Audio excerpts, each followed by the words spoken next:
Hello दोस्तों, नमस्कार। कैसे हैं आप सब? उम्मीद करता हूं आप सब बहुत अच्छे होंगे। मैं हूं आकाश पाल और कीर्ति कैंपस प्लेटफॉर्म पर आपका हार्दिक स्वागत करता हूं। तो जैसा कि आप जानते हैं, कोडिंग टू कोडिंग हमारा टॉपिक चल रहा है और इसमें हम लोगों ने पैटर्न समाप्त करते हुए आगे चल रहे हैं। जैसा कि आज जो हम लोग पैटर्न समाप्त कर रहे हैं वो अपोजिट पैटर्न है। इससे पहले हम लोगों ने जो किए हैं कोडिंग टू कोडिंग में, उसमें सबसे पहला पैटर्न फॉरवर्ड, रिवर्स, तीसरा पैटर्न था हमारा क्रॉस पैटर्न, चौथा पैटर्न था हमारा जो है पोजीशन पैटर्न, और पांचवा जो पैटर्न था वो था कॉमन पैटर्न। और आज जो हम लोग पैटर्न समाप्त कर रहे हैं वो है अपोजिट पैटर्न। तो दोस्तों, अपोजिट पैटर्न में क्या होता है मैं आपको थोड़ा सा बताना चाहूँगा। अपोजिट में लेटर एक दूसरे के अपोजिट होते हैं। जैसे कि अगर मैं आपसे कहूँ कि ए का अपोजिट आप कहेंगे जेड है, बी का अपोजिट बाई आप जानते हैं, सी का अपोजिट एक्स, डी का अपोजिट सी का एक्स, डी का अपोजिट डब्लू, ई का अपोजिट यू, और ई के बाद एफ, एफ का अपोजिट दोस्तों ई का अपोजिट यू, नहीं ई का वी हो जाएगा, है ना, ई का अपोजिट वी हो जाएगा, ई का वी, एफ का अपोजिट यू, और जी का अपोजिट टी, और एच का अपोजिट एस, आई का अपोजिट आर, उसके बाद जे का अपोजिट क्यू, के का अपोजिट पी, और एल का अपोजिट ओ, और एम का अपोजिट एन। ये अपोजिट लेटर होते हैं। तो जैसे कि क्वेश्चन आप पहला देखेंगे, यहां साफ साफ लिखा हुआ है कि एल का अपोजिट ओ है, आई का अपोजिट आर है, जी का अपोजिट टी है, एच का अपोजिट एस है, और टी का अपोजिट जी है। ये अपोजिट पैटर्न पर आधारित है। देखिए, एस का अपोजिट एच है, डब्ल्यू का अपोजिट डी है, आई का अपोजिट आर है, टी का अपोजिट जी है, सी का अपोजिट एक्स है, और एच का अपोजिट एस है। उसी प्रकार डब्ल्यू आई आर ई इसका अपोजिट चाहिए, अपोजिट पैटर्न। तो डब्ल्यू का अपोजिट डी हो जाएगा, आई का अपोजिट आर हो जाएगा, आर का अपोजिट आई हो जाएगा, और ई का अपोजिट वी हो जाएगा। तो डी आर आई वी, क्या ये विकल्प मौजूद है? D R I V, option B बिल्कुल सही आंसर है दोस्तों। ये हमारा अपोजिट पैटर्न है। चलते हैं दोस्तों अगले क्वेश्चन की तरफ। तो अगला क्वेश्चन हमारा कह रहा है कि F L O R A. अब जरा अगर आप ध्यान से देखो तो F का अपोजिट तो U होता है, और U कहीं दिया नहीं है। U के आसपास अगर कोई अक्षर देखोगे आप तो W दिया है। अगर हम देखें कि U का अपोजिट U होगा, F का अपोजिट U होगा, और U में अगर हम 2 जोड़ दें तो W दे दिया है। बोले ठीक है साहब। L का अपोजिट देखो दोस्तों O होता है, और O में इन्होंने 2 जोड़ दिए, तो Q आ गया। O का अपोजिट L होता है, और एल में अब इनने 3 जोड़ दिए। एल में कितने जोड़ दिए? 3। और आर का अपोजिट आई होता है, और आई में भी कितने जोड़ दिए इन्होंने? 3। इसी प्रकार ए का अपोजिट जेड होता है, और जेड में भी जब हम 3 जोड़ेंगे तो सी आ जाएगा। इसी प्रकार उन्होंने गोइंग का हमसे पूछा है, GOING, गोइंग का पूछा है। तो भाई साहब पहले देखिए, इसमें 2 जोड़ेंगे अपोजिट करके, फिर इसमें 2 जोड़ेंगे अपोजिट करके, फिर इसमें 3, फिर 3, फिर 3, ऐसे जोड़ के लिखेंगे। तो जी का अपोजिट टी होता है, और टी में हम 2 जोड़ दें तो हो जाएगा वी। इसी प्रकार ओ का अपोजिट एल होता है, एल में 2 जोड़ देंगे तो हो जाएगा हमारा एन। उसके बाद आई का अपोजिट आर होता है, आर में अगर हम 3 जोड़ देंगे तो हो जाएगा यू। एन का अपोजिट एम होता है, एम में अगर हम 3 जोड़ देंगे तो हो जाएगा पी। और जी का अपोजिट टी होता है, और टी में 3 जोड़ दें तो हो जाएगा डब्ल्यू। अब आप पहचानिए क्या ये विकल्प है? V N U P W. आप कहेंगे V N U P W, option तीसरा बिल्कुल सही है। और ये क्वेश्चन CISF SC 2023 में आया हुआ लेटेस्ट सवाल है। चलते हैं दोस्तों अगले क्वेश्चन की तरफ। अगला क्वेश्चन जो है हमारा वो ये कह रहा है कि एक निश्चित सांकेतिक भाषा में RAIL, अगर हम इसको यहाँ स्पष्ट तरीके से लिख के आपको बताएं, RAIL इसका कोड है IZRO। उसके बाद कह रहा है गेम का कोड बताइए, GAME, गेम का कोड बताइए। तो भैया आर का अपोजिट आई है, ए का अपोजिट जेड है, आई का अपोजिट आर है और एल का अपोजिट ओ है। ठीक इसी प्रकार जी का अपोजिट आपको टी करना है, ए का अपोजिट आप जेड करेंगे और एम का अपोजिट आप एन करेंगे और ई का अपोजिट आप वी करेंगे। तो ये टी जेड एन वी, क्या ये विकल्प है T Z N V? T Z N V option तीसरा बिल्कुल सही आंसर हो जाएगा। देखिए दोस्तों, इससे पहले जो मैंने पैटर्न कराए हैं, इससे पहली वाली क्लास में कराए हैं, क्लास सेकंड हो चुकी है, क्लास फर्स्ट हो चुकी है, ये क्लास तीसरी चल रही है। तो आपको वो दोनों वीडियो आपको देख लेनी है, क्लास सेकंड और क्लास फर्स्ट। उन दोनों वीडियो का लिंक मैं इस वीडियो में डाल दूंगा, आप उन दोनों वीडियो को देखिए, तब आपको ये सारे पैटर्न धीरे धीरे समझ में आएंगे कि आखिरकार हमने कैसे कराया है। चलिए आइए दोस्तों अगले क्वेश्चन की तरफ आगे बढ़ते हैं। यहां अगर आप ध्यान से देखें तो एस का अपोजिट एच, एच पीछे लिखा है, अच्छा एस का अपोजिट एच लिखा है, ई का अपोजिट वी लिखा है, एल का अपोजिट, एल का अपोजिट, अच्छा तो थोड़ी सी मिस्टेक है इसमें, थोड़ा सा मिस्टेक है। देखिए ऐसे कीजिए, सिलेक्शन मैं यहां लिखे लेता हूं, S E L E, S E L E C T I O N. अब जरा देखिए ध्यान से, उन्होंने अंतिम का पहला अपोजिट किया, ऐसे एन का एम, तो भैया हम भी यहां करेंगे, एन का अपोजिट एम हो जाएगा, ओ का अपोजिट एल हो जाएगा, आई का आर हो जाएगा और टी का जी हो जाएगा और सी का एक्स हो जाएगा और ई का अपोजिट वी हो जाएगा, एल का ओ हो जाएगा, ई का वी हो जाएगा, एस का एच हो जाएगा। तो ये होना चाहिए M L R G, M L R G, X X V V, यहां तक सही है। ये मिस्टेक है ओ बी, वी और एच के बीच में ओ बी और होना चाहिए, तब ये सही है। टाइपिंग मिस्टेक है, एरर है, कोई दिक्कत नहीं। अब कॉलेज का हमें चाहिए, तो कॉलेज का हमें जब चाहिए तो सी ओ डबल एल ई जी ई, कॉलेज का हमें चाहिए तो हमें पीछे से बनाना है, जैसे एन का एम बनाया, ओ का एल बनाया, आई का आर बनाया, टी का जी बनाया, सी का एक्स बनाया, इसी तरीके से। तो ई का अपोजिट वी हो जाएगा, जी का अपोजिट टी हो जाएगा, ई का वी हो जाएगा, एल का अपोजिट ओ हो जाएगा, फिर एल का ओ हो जाएगा, फिर ओ का एल हो जाएगा और फिर सी का एक्स हो जाएगा। क्या ये ऑप्शन है V T V, V T V double O L X, option B बिल्कुल सही है, ऑप्शन बी बिल्कुल सही है। तो ये झलक मैंने आपको दिखाई, ये अपोजिट पैटर्न की झलक है। चलते हैं अगले क्वेश्चन की तरफ। अगला क्वेश्चन देखिए, एम ओ वी ई लिखा है, तो अगर आप ध्यान से देखिए तो एम का अपोजिट एन है और ओ का अपोजिट एल है, इस तरीके से, और वी का अपोजिट ई है और ई का अपोजिट वी है, मतलब क्रॉस में अपोजिट पैटर्न हो रहा है एम ओ वी ई। इसका अगर मैं इसको नीचे लिख लूं एल एन वी ई, अब आप ध्यान से देखिए, एम का अपोजिट एन, ओ का अपोजिट एल, वी का अपोजिट ई का अपोजिट वी, यानी ये क्रॉस में अपोजिट पैटर्न है। इसी प्रकार स्टीप का चाहिए S T I V, steep का चाहिए तो एस का अपोजिट एच हो जाएगा यहाँ पर और टी का अपोजिट यहाँ हो जाएगा जी, आई का अपोजिट आर हो जाएगा और वी का अपोजिट ई हो जाएगा। क्या ये जी एच ई आर विकल्प मौजूद है? जी एच ई आर ऑप्शन चौथा बिल्कुल सही आंसर हो जाएगा। चलते हैं अगले क्वेश्चन की तरफ। देखिए अगला क्वेश्चन 34वां और पैटर्न यहाँ चेंज होता है, इलॉजिकल पैटर्न।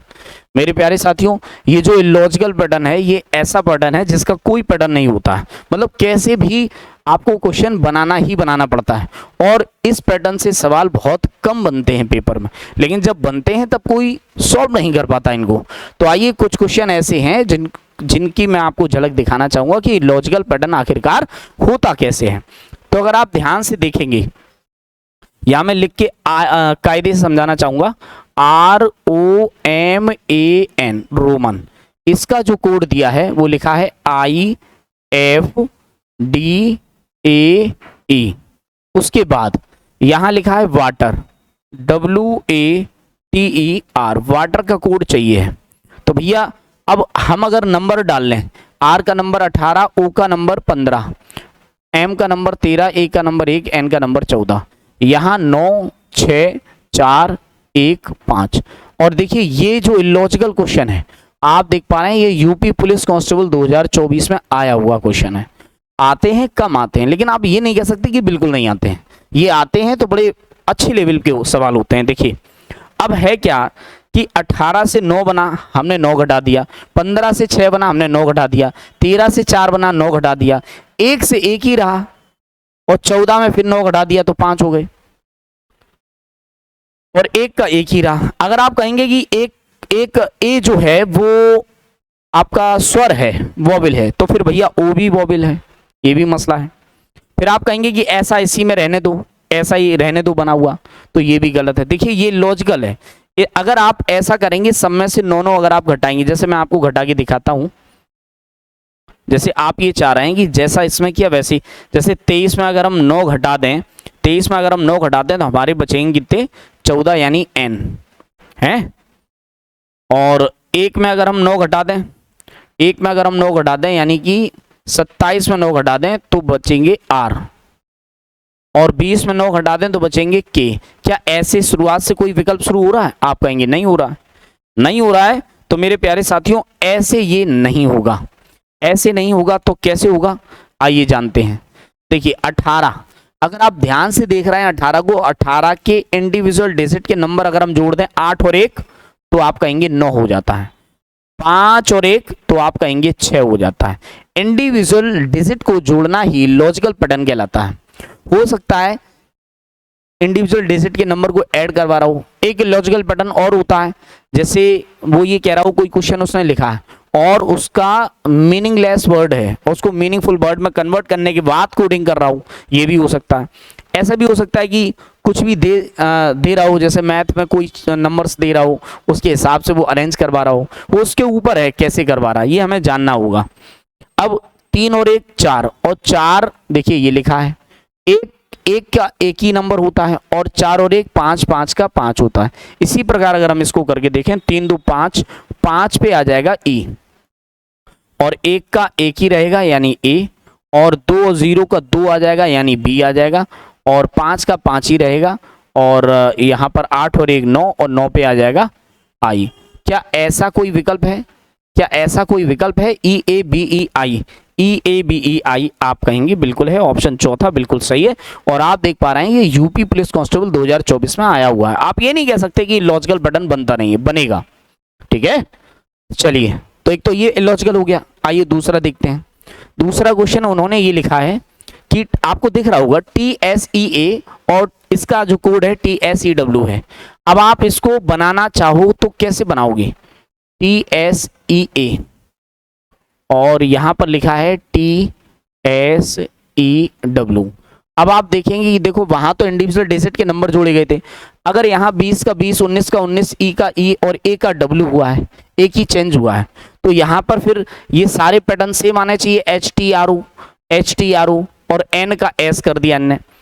अब लेकिन ये A से W बना कैसे, N से S कैसे बनेगा, ये बड़ा पेचीदा मामला है। इंडिविजुअल डिजिट को भी नहीं जोड़ा जा रहा है।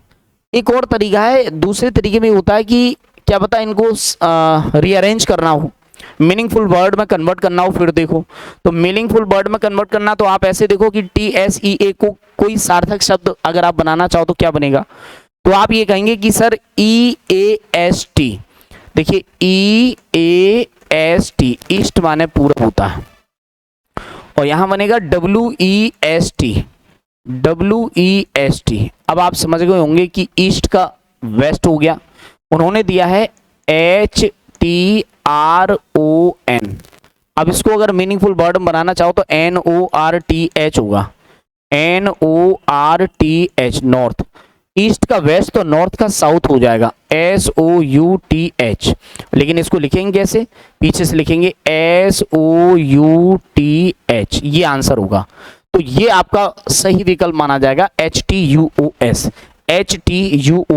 ऑप्शन तीसरा बिल्कुल सही हो जाएगा। एक तो ये भी इलॉजिकल की तरह होता है, इलॉजिकल ही है।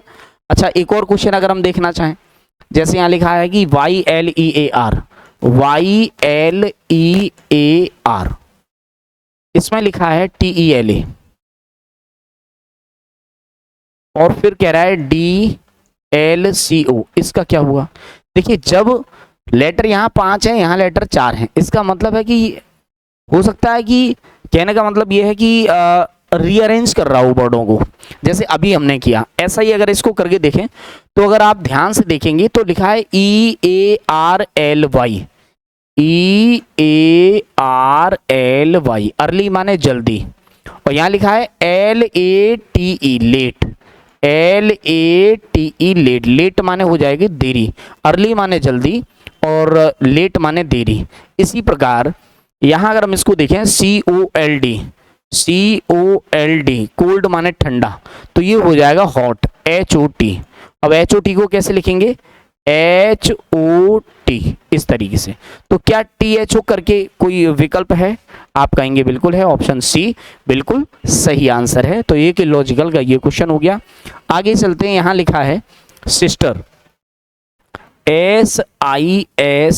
SISTER, सिस्टर, सिस्टर का कोड, अच्छा चलिए इसी में देखते हैं। S का नंबर 19 है, I का 1 है, I का 9 है ना, अलग ही अलग लिखते हैं, ज़्यादा पास लिखा है SISTER। सिस्टर का कोड इन्होंने लिखा है JIJBEI,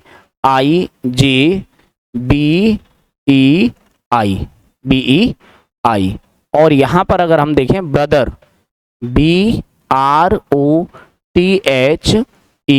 इसका कोड चाहिए। वही बात है, एक बार नंबर डाल के देखें, 19 9 19 20 5 18, 10 9 10 2 5 9। अब जरा ध्यान से देखें कि 9 और 1 क्या हुआ है, 9 और 1 10 हो गया है, 9 की 9 सिंगल डिजिट है तो कोई दिक्कत नहीं, 9 और 1 10 हो गया, और 2 0 को जोड़ें तो 2 हो गया, 5 की 5 हो जाएगा, 8 और 1 9 हो जाएगा। ये लॉजिकल पैटर्न है। यहाँ अगर हम देखें इसका नंबर डाल के तो लिखा है 2 18 15 20 8 5 18। अब जरा ध्यान देने वाली बात यह है कि अब देखिए 2 का तो 2 ही हो जाएगा, यानी बी का बी हो जाएगा, और 8 और 1 9, और 9 पे आएगा आई, 2 9, और यहाँ 5 और 1 6, और 6 पे आ जाएगा मेरे प्यारे साथियों एफ, और 2 0 को जोड़ेंगे तो 2 हो जाएगा, 2 पे आएगा बी, और 8 की 8 ही रहेगा यानी एच रहेगा, 5 का 5 ही रहेगा यानी ई रहेगा, और यहाँ 8 और 1 9, और 9 पे हो जाएगा आई। क्या इस तरीके का कोई भी विकल्प मौजूद है? BIF BHEI, ऑप्शन डी बिल्कुल सही आंसर है। इंडिविजुअल डिजिट को जोड़ने के बाद जो लेटर बनता है यही हमारा जो है इलॉजिकल पैटर्न कहलाता है, या फिर नंबर्स को रीअरेंज करने के लिए या फिर शब्दों को रीअरेंज करने के लिए कहा जाए तो वो भी हमारा जो है इलॉजिकल पैटर्न कहलाता है। अब जैसे 38वां आप देखें, ये भी इलॉजिकल पैटर्न है। ये श्रृंखला का क्वेश्चन आपको लग रहा होगा, लेकिन ये मैंने इलॉजिकल में डाल दिया है। ज़रा इसको आप चेक करें और पता करें कि ये क्या है। जो छात्र होम ट्यूशन पढ़ाते हैं, जो लड़कियां होम ट्यूशन पढ़ाती हैं या जो लड़के होम ट्यूशन पढ़ा रहे हैं, वो इसको बड़े आराम से सॉल्व कर लेंगे। बच्चों को आप रोज़ ये चीज़ें पढ़ाते हैं, ज़रा ध्यान से देखिए ये क्या लिखा हुआ है। ये लिखा है मेरे प्यारे साथियों Sunday, Monday, Tuesday, Wednesday, Thursday, Friday, Saturday. तो यहाँ क्वेश्चन मार्क की जगह थर्सडे यानी कि टी आ जाएगा। देख रहे हैं आप, ये भी लॉजिकल। चलते हैं दोस्तों अगले क्वेश्चन की तरफ, और अगला क्वेश्चन आप ये देखेंगे, यहाँ लिखा है IVX क्वेश्चन मार्क CDM। ये आप काउंटिंग में बच्चों को सिखाते होंगे, काउंटिंग में ये रोमन नंबर्स में नंबर लिखे हुए हैं। जैसे अगर मैं कहूँ ये 1 लिखा हुआ है, ये 5 लिखा हुआ है, ये 10 लिखा हुआ है, ये 100 लिखा हुआ है, ये 500 लिखा हुआ है, ये 1000 लिखा हुआ है। ये वो संख्याएं लिखी हुई हैं मेरे प्यारे साथियों जिनसे और संख्याएं बनती हैं। तो आप बखूबी जानते हैं कि 1 5 10 के बाद यहाँ 50 यानी L आएगा, जिससे और नंबर बन पाएंगे, और नंबर बन पाएंगे। तो ये था लॉजिकल पैटर्न। इसी के साथ आपने सारे पैटर्न मेरे प्यारे साथियों, आपने सारे पैटर्न समाप्त कर लिए हैं। मैं बताना चाहूँगा कि आपने सबसे पहला पैटर्न पढ़ा था, वो पढ़ा था फॉरवर्ड पैटर्न। आपने फॉरवर्ड पैटर्न पढ़ा, उसके बाद आपने रिवर्स पैटर्न पढ़ा, फिर आपने क्रॉस पैटर्न पढ़ा, उसके बाद मैंने आपको क्रॉस पैटर्न के बाद मैंने आपको कॉमन पैटर्न पढ़ाया। कॉमन पैटर्न पढ़ा, कॉमन पैटर्न के बाद फिर आपने पोजीशन पैटर्न को सीखा, पोजीशन पैटर्न को सीखा, और पोजीशन पैटर्न के बाद फिर आपने अपोजिट पैटर्न को सीखा, फिर आपने अपोजिट पैटर्न को सीखा, और अभी आपने लास्ट में इलॉजिकल पैटर्न को सीखा, इलॉजिकल पैटर्न को सीखा। तो मेरे प्यारे साथियों, इन सभी पैटर्न में अब आपको हर क्वेश्चन में ये पैटर्न अप्लाई करके देखने होंगे कि किस में कौन सा पैटर्न इस्तेमाल हो रहा है। इसके लिए मैं आपसे अगर ये कहूँ कि इनमें सबसे अच्छा पैटर्न कौन सा लगा आपको, सबसे आसान पैटर्न, अब जो आज ही क्लास पढ़ रहे हैं उन्हें पता ही नहीं है कि ये कौन कौन से पैटर्न मैंने पढ़ा दिए। इसके लिए आप हमारी पहली क्लास और दूसरी क्लास कोडिंग डिकोडिंग की अवश्य देखिए दोस्तों, उसके बाद आपको यहाँ सारे पैटर्न समझ में आएंगे। जो फॉरवर्ड पैटर्न था इसमें हम क्या कर रहे थे, जैसे मान लीजिए हमारे पास कोई शब्द लिखा है ABCD और यहाँ मैंने लिखा है EFGH, तो फॉरवर्ड पैटर्न में हम पहले का पहले से, दूसरे का दूसरे से, तीसरे का तीसरे से, चौथे का चौथे से संबंध बनाते थे। रिवर्स में हम क्या करते थे, रिवर्स में हम क्या करते थे, मैं आपको एक बार पुनः बताना चाहूँ। रिवर्स पैटर्न में जैसे मैंने यहाँ लिखा इस तरीके से, तो रिवर्स पैटर्न में हम लोग क्या कर रहे थे कि आगे से जोड़ियां नहीं बनती थी तो पीछे से बनाते थे। लास्ट का पहले से, सेकंड लास्ट का सेकंड दूसरे से, और इधर पीछे से तीसरे का तीसरे से, इधर पीछे से, मतलब इसका हम जो जोड़ी बनाते थे वो पीछे से बनाते थे। ये रिवर्स पैटर्न हो गया। जब आगे से भी क्वेश्चन नहीं होता था और जब पीछे से भी क्वेश्चन नहीं होता था, ऐसी दशा में हमारा क्रॉस पैटर्न आता था। क्रॉस पैटर्न कैसे हो जाएगा, जैसे मैंने ये लिखा EFGH, तो क्रॉस पैटर्न में हमें A का संबंध G से बनाना है, C का इससे, इसका इससे, इस तरीके से, ये हमारा क्रॉस पैटर्न था। कॉमन पैटर्न क्या होता था कि 2 के कोड दिए जाते थे, तीसरे का पूछा जाता था, उन्हीं में से कॉमन जो लेटर होते थे उन्हीं में से ढूंढ के हम लिख देते थे। पोजीशन पैटर्न बड़ा आसान था, पोजीशन में लेटर सारे वही थे, बस उनकी स्थिति को अदल बदल करके हमने लिख दिया था। फिर अपोजिट पैटर्न अभी अभी मैंने आपको सिखाया कि A का अपोजिट Z है, B का अपोजिट Y है, ये अपोजिट पैटर्न था। उसके बाद इलॉजिकल पैटर्न अभी अभी आपने देखा इलॉजिकल पैटर्न कैसा है। तो मेरे प्यारे साथियों, अगर मैं आपसे पूछना चाहूँ आपको सबसे आसान पैटर्न कौन सा लगा, आप क्या बताएंगे? आपको सबसे आसान पैटर्न कौन सा लगा? आपको सबसे आसान पैटर्न मेरे प्यारे साथियों, सबसे आसान पैटर्न जो है या तो कॉमन ले लो या पोजीशन ले लो, ये सबसे आसान पैटर्न है। अगर आपसे मैं ये कहूं कि सबसे पहला पैटर्न, सबसे पहला अगर कोई भी क्वेश्चन हो, आपको उस क्वेश्चन में पैटर्न अप्लाई करना हो, तो सबसे पहले आप मेरी बात मानो तो आप पोजीशन, अपोजिट या कॉमन में से कोई एक इस्तेमाल कर लीजिए, ये तीनों ही सरल हैं। तो सबसे पहले मैं बताना चाहूँगा, क्या ये पोजीशन तो नहीं है? तो सबसे पहले आप क्वेश्चन को चेक करें कि क्या ये पोजीशन पैटर्न तो नहीं लगेगा इसमें। पोजीशन के बाद सबसे सिंपल आप लगाएंगे opposite pattern, opposite pattern. Opposite pattern के बाद आप उसमें इस्तेमाल करेंगे कॉमन पैटर्न को। कॉमन पैटर्न तो नहीं है ये, कॉमन पैटर्न तो नहीं है ये। और जब कॉमन पैटर्न भी नहीं होगा क्वेश्चन में, तब आप फिर एक काम करें, वापस से फॉरवर्ड पैटर्न इस्तेमाल करें, यानी आगे आगे से। अगर फॉरवर्ड पैटर्न से भी क्वेश्चन नहीं होता है, then go for reverse pattern. तब आप रिवर्स पैटर्न की तरफ जाएंगे, मूव करेंगे, और रिवर्स पैटर्न भी नहीं होगा तब आप क्रॉस पैटर्न लास्ट में सॉल्व करेंगे। और उसके बाद तो आपका इलॉजिकल पैटर्न है ही, उसके बाद तो आपका इलॉजिकल पैटर्न है ही। तो मेरे प्यारे साथियों, इस तरीके से मैंने इतने पैटर्न, ये वाले आपको, ये इतने पैटर्न मैंने इस तरीके से सिखाए हैं। और आपको क्वेश्चन में अगर अप्लाई करना हो तो सबसे पहले आप इस तरीके से अप्लाई करेंगे। सबसे पहले आप पोजीशन पैटर्न की तरफ मूव करेंगे, उसके बाद अपोजिट पैटर्न, उसके बाद कॉमन पैटर्न, फिर फॉरवर्ड पैटर्न, फिर रिवर्स पैटर्न, फिर क्रॉस पैटर्न, फिर इलॉजिकल पैटर्न। इस तरीके से किसी ना किसी पैटर्न में आकर के क्वेश्चन को तोड़ना है और वो टूट जाएगा। और मैं आपको सिखाऊंगा कि आखिरकार डायरेक्ट अटेम्प्ट कैसे करते हैं क्वेश्चन की तरफ। तो मेरे प्यारे साथियों, आज के लिए बहुत बहुत धन्यवाद। आज के लिए बस इतना ही, और उम्मीद करता हूं कि आपको क्लास बहुत अच्छी लगी होगी, पसंद आ रही है। यदि क्लास आपको पसंद आ रही है तो आप हमारे चैनल को लाइक कीजिए, कमेंट कीजिए और सब्सक्राइब करना ना भूलिए दोस्तों। और जो भी इस चैनल पर नए हैं वो सब्सक्राइब अवश्य कर लीजिए। इससे पहले हमारी क्लास 2, क्लास 1 आ चुकी है कोडिंग डिकोडिंग की, उसको आप अवश्य देखिए। तो चलते हैं दोस्तों, आज के लिए बस इतना ही। बहुत बहुत धन्यवाद, थैंक यू।